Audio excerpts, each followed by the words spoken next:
저는 경남도의 부산장신동문회 회장을 맡은 섬이지만은 섬이 아닌 거제도에서 목회하고 있는 두동교회를 섬기고 있는 이현 목사입니다. 오늘 이렇게 여러분들 만나게 돼서 반갑고, 저는 이 학교를 1994년도 41기로 졸업했습니다. 옛날 사람입니다. 보기에는 굉장히 현대 사람 같이요. 뭐죠? 현대를 살아가고 있으니까 현대인인데 졸업한 지가 굉장히 오래됐고 한 4, 5년 정도 됐나요? 4, 5년 정도 됐을 때에 강해설교대학원에 와서 이렇게 공부를 했던 기억이 있습니다. 오늘 저에게 이렇게 설교할 기회를 주신 우리 하나님과 또 학교 측에 감사를 드리고, 제가 설교 부탁을 받은 날부터 과연 여러분들에게 어떤 설교를 하면 좋을까 참 많은 고민도 하고 기도도 했었습니다. 그러다가 본문 말씀을 중심으로 해서 갈 바를 알지 못하고 라는 이 말씀에 제가 주제를 정하고 함께 말씀을 나누게 되었습니다. 여러분, 저는 이 말씀을 설교함에 있어서 우리 뒤에 보니까 우리 교수님들도 앉아 계시는데 이걸 신학적으로 해석을 하고 뭐 배경을 설명하고 그렇게 하지는 않을 겁니다. 왜냐하면 그런 부분들은 저보다도 우리 교수님들이 훨씬 잘하시고, 그리고 아마 배우고 있는 여러분들이 훨씬 잘할 겁니다. 저는 헬라어도 모르고 히브리어도 모르고 영어도 모르고 그냥 한국말만 하는데 그것도 사투리만 심하고 그렇습니다. 그런데 왜 제가 이 말씀을 전하느냐 하면은, 저를 오늘까지 이끄시고 도우신 하나님의 은혜가 있다라는 생각을 가지게 됩니다. 혹시 저와 같은 마음으로 오늘 이 신학교에 들어온 학생들이 있다고 한다면 오늘 그분들에게 위로가 되고 길을 발견할 수 있는 어떤 전환점까지는 아니더라도 생각할 수 있는 시간이 되었으면 좋겠다라는 생각을 가지고 말씀을 준비했습니다. 여러분들이 아시는 것처럼 히브리서 11장에는 믿음의 조상들이 그 이름이 16명이 기록되어져 있습니다. 그런데 특별히 갈 바를 알지 못하고 믿음으로 나아간 사람이 본문에 나왔던 믿음의 조상 아브라함입니다. 아브라함의 이야기는 그 이름은 창세기 11장 이 셈의 후손들 가운데 그 족보가 기록되어져 있는데 그 말미 부분에 아브라함의 이름이 기록되어지고, 그리고 이어지는 12장에서 보면은 하나님께서 아브라함을 불러내시고 약속의 땅으로 인도하는 이야기가 아브라함의 첫 이야기입니다. 이때 하나님의 부름을 받고 고향을 떠난 아브라함의 마음, 그 심정이 어땠는가? 히브리서 기자는 갈 바를 알지 못하고 나아갔다, 그렇게 표현하고 있습니다. 여러분, 아브라함이 갈 바를 알지 못하고 나아갈 때에 그의 마음을 붙들고 있었던 게 뭘까요? 어디로 가는지도 모르고 무엇을 해야 되는지도 모르는 상황 속에서 가야 되긴 가야 되겠는데 그 마음이 어땠을까요? 그 마음을 붙들고 있었던 것은 믿음의 확신이고 10절 말씀에 나오는 하나님의 계획이라는 게 있었고, 또 하나님의 성, 그러니까 천국, 하나님 나라를 바라보는 믿음이 갈 바를 모르고 걸어가야 될 아브라함의 마음을 붙든 것이다 라고 이야기할 수 있습니다. 여러분, 저는 21살 때 정말로 아무것도 모르고 무엇을 해야 할지도 모르고 어디로 가야 할지도 모르는 그때에 제가 섬기는 시골교회 목사님이, 담임 목사님이 제안을 하시고 추천을 하셨습니다. 현아, 너 그때는 장로의 부산 신학교였습니다. 그 신학교 가는 게 어떻느냐? 그래서 저는 뭣도 모르고 그냥 입학을 했습니다. 정말 아무것도 모르고 신학교에 들어갔습니다. 입학해서 보니까 저희 학년이 한 50명 정도가 됐습니다. 참 많았습니다. 저같이 어린 학생들도 있었지만은 한 3분의 2 정도가 한 30대 중후반의 동기들이었습니다.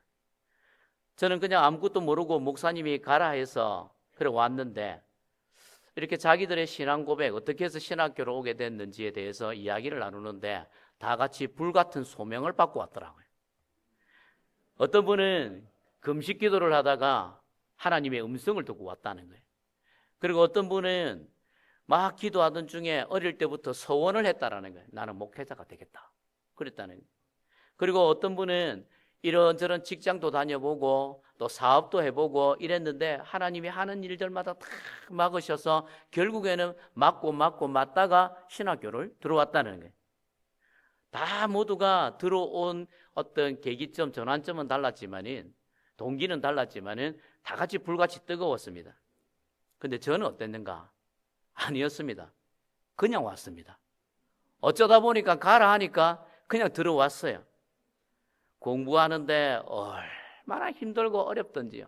고등학교 때까지는 1 더하기 1은 2다 이걸 배웠는데 무슨 설교를 써오라, 뭐 논문까지는 아니더라도 레포트를 써오라 이러는데 설 수가 없었습니다. 그때에 배웠던 분들이 각 학교에, 제가 기억상으로는 잘 모르겠는데 어쨌든 교수로 오셨던 분이 김영동 교수님이셨고, 그리고 학교에서 같이 족구하다가 캐나다로 유학 가신, 얼마 전에 하늘나라 가신 박막 목사님이셨습니다. 그 제가 얼마나 옛날 사람인 줄 알겠지요. 그래서 김영동 교수님 앉아 계시는가 모르겠지만 정말 어려웠습니다. 강의하는 너무너무 힘들었어요. 얼마 전에 강의 설교 대학원에 와서 듣는데도 여전히 어렵더라고요. 그래도 참 재밌게 잘 배웠던 기억이 있습니다.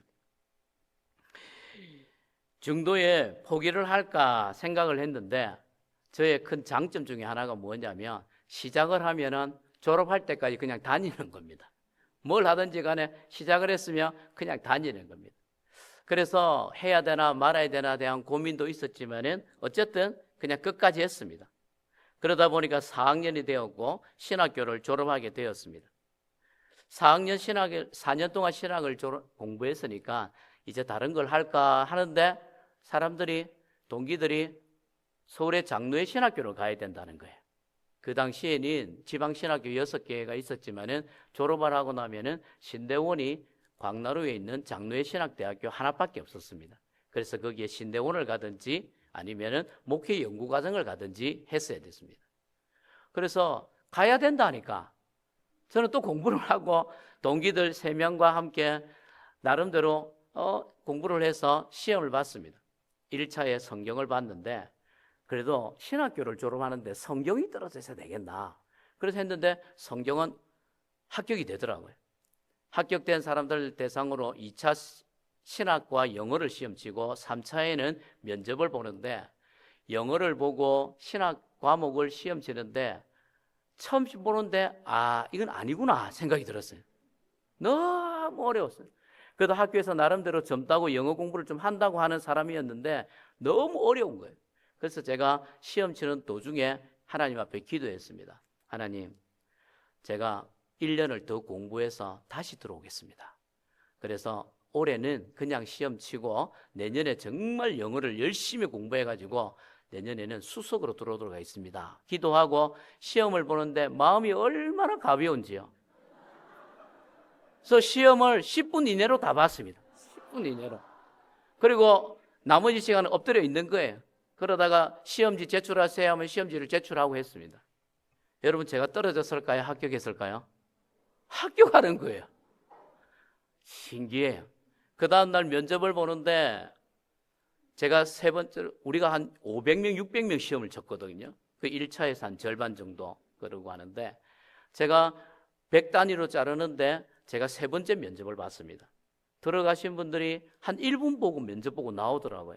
어차피 저는 내년에 오기로 했으니까 마음도 편한 거예요. 그래서 앞에 들어간 동기들이 면접을 1분씩 보고 나오는데 저도 1분 뒤에 이제 부산으로 내려와야겠다 싶어서 들어갔는데 제가 면접을 몇 분 봤냐면 10분을 봤습니다. 나오니까 선배 목사님들이 현아 도대체 들어가서 너 뭐 했느냐? 교수님하고 이런저런 막 옥신각신 말도 안 되는 이야기 계속 하다가 나중에 교수님이 다시 신학 공부하고 다시 오래 했어요. 그 정도로 그래서 저는 떨어졌다 생각했습니다. 그런데 제가 합격을 했더라고요. 그래서 그 교수님 강의를 안 들었습니다. 왜요? F 나올까 봐 안 들었습니다. 다행스럽게 그 교수님의 과목이 선택이었어요. 그래서 공부를 열심히 했습니다. 나머지 했습니다. 여러분, 신학을 이렇게 공부를 하고 보니까 정말로 목회 연구 과정을 마쳤는데 도대체 더 신학을 해야 되나 말아야 되나 대한 계속 고민이 있었습니다. 그 사이에 뭐 좋은 말로는 호주 유학을 갔다 왔고 나쁜 말로는 그냥 놀다가 한 2년 있다가 왔습니다. 그리고 정말로 고민 중에 하나가 뭐였냐면 목사 안수였습니다. 나이가 차다 보니까 목사 안수 받을 때가 되었고 정말로 지금까지 밤샘을 새운 적이 없는데 목사 안수 받을 때는 고민이 되더라고요. 왜냐하면 신학생 때나 전도사 때는 하다가 중도에 포기해도 관계가 없어요.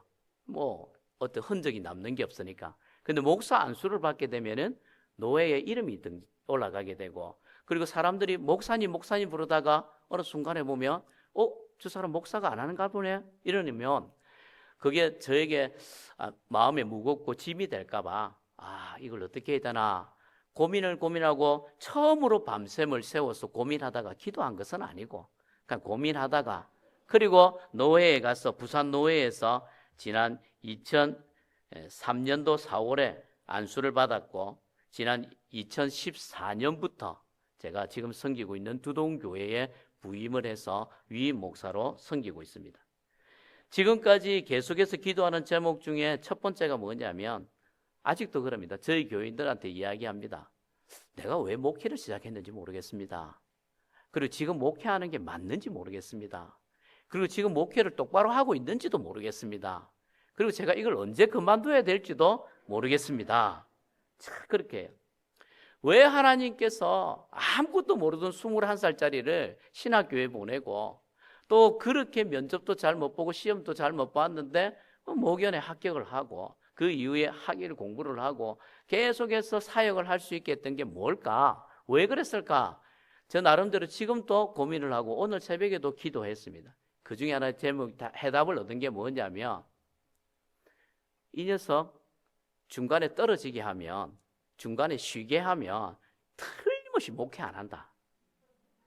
그런 하나님의 계획이 있었던 것 같아요. 그러니까 사역도 못 쉬게 하시고 공부도 못 하는데 계속 공부하게 하시고 그랬던 것 같습니다. 혹시 여러분들 중에 저와 같은 분이 있지 않는지 모르겠습니다. 신학생이든 또 특수교육학과든 들어왔는데 왜 들어왔는지 아니면 지금 어디로 가야 하는지 아직도 모르는 분이 있지는 않습니까? 때로는 그럴 때에 그냥 해보시기를 바랍니다. 그냥 가보길 바랍니다. 그냥 뭐 들어왔으니까 4년 해보는 겁니다. 뭐 다른 거 뭐 할 거 있습니까?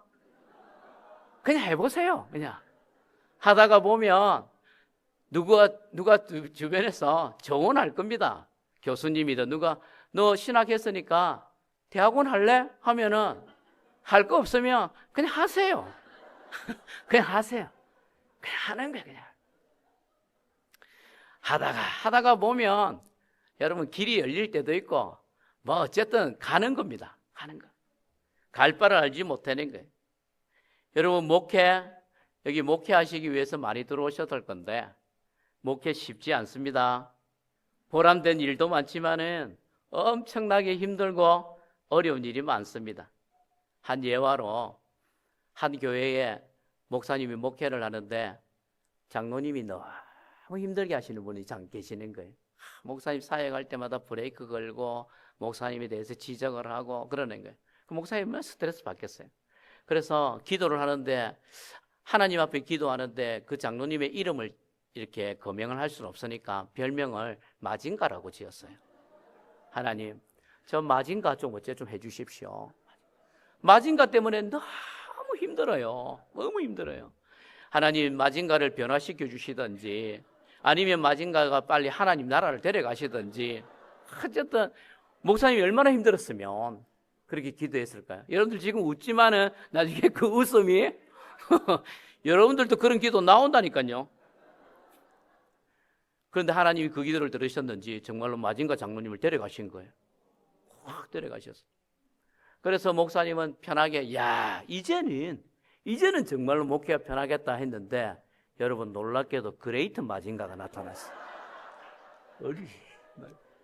더 힘들게 하고 더 어렵게 하는 그레이트 마징가가 나타나가지고 여러분 목회 쉽지 않습니다. 우리나라 속담에 천석군 집에는 천 가지 고민이 있고 만석군 집에는 만 가지 문제가 있다라는 말처럼 10,000명 모이는 교회에 가면은 10,000가지 문제가 있습니다. 10명이 모이는 교회에 가면은 10가지 문제가 있어요. 문제가 항상 있는 겁니다. 절대 만만하지 않습니다. 여러분, 사람 변화될까요? 변화 안 됩니다. 변화 안 됩니다. 절대로 변화 안 됩니다. 성령님이 오셔서 안 됩니다, 여러분. 안 돼. 그냥 가는 겁니다, 그 사람. 그냥 나는 내 목회하고 그분은 그냥 그렇게 가는 거예요. 제자 훈련, 신앙 훈련, 성경 공부 저 엄청나게 많이 했습니다. 변화 안 돼요. 변화 안 되면 여러분 기대하지 마시기를 바랍니다. 변화 안 됩니다. 변화 안 돼요. 하나님께서 데려가시지 않는 이상은 변화되지 않습니다. 여러분, 안 됩니다. 여러분 보십시오. 예수님 얼마나 대단하신 분이세요. 기적을 일으키시고. 여러분들 중에 예수님 같은 분 있으세요?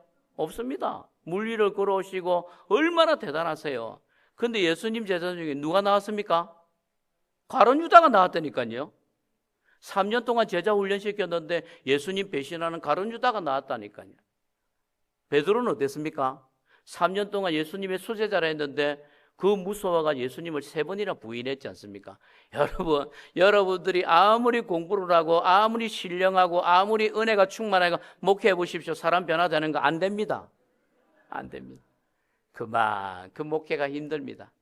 그럴 때에 사람을 변화시키는 게 아니라 제가 말씀드리는 것은 여러분 나름대로 목회를 하시면 되는 겁니다.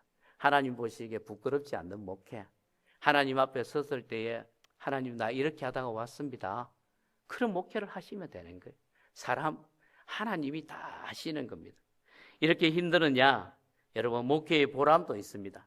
부족한 사람의 설교를 듣다가 위로받는 사람도 있고요.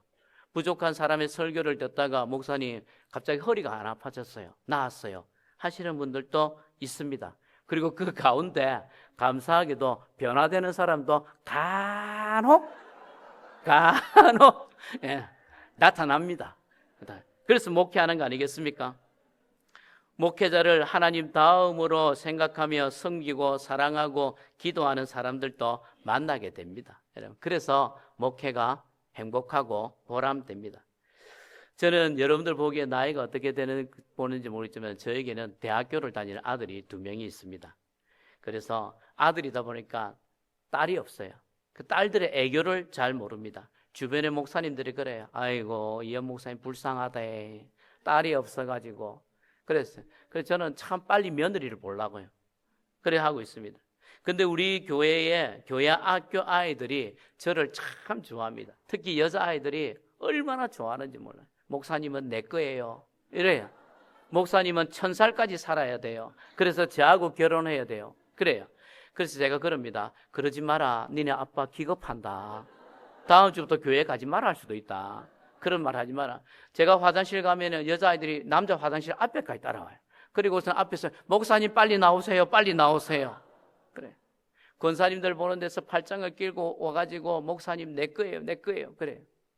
아마 그렇게 하는 것은 자기들하고 키가 비슷해서 그런가 봐. 한 아이 여자 3명이 초등학교 4학년 5학년 되는 여자 3명이 하루는 저한테 밥을 먹는데 찾아와서 앞에 앉았어요. 그러면서 너무 좋아하는 애가 목사님은 여자친구 있어요? 물어봤어요. 그 자기가 여자친구 하겠다는 거예요.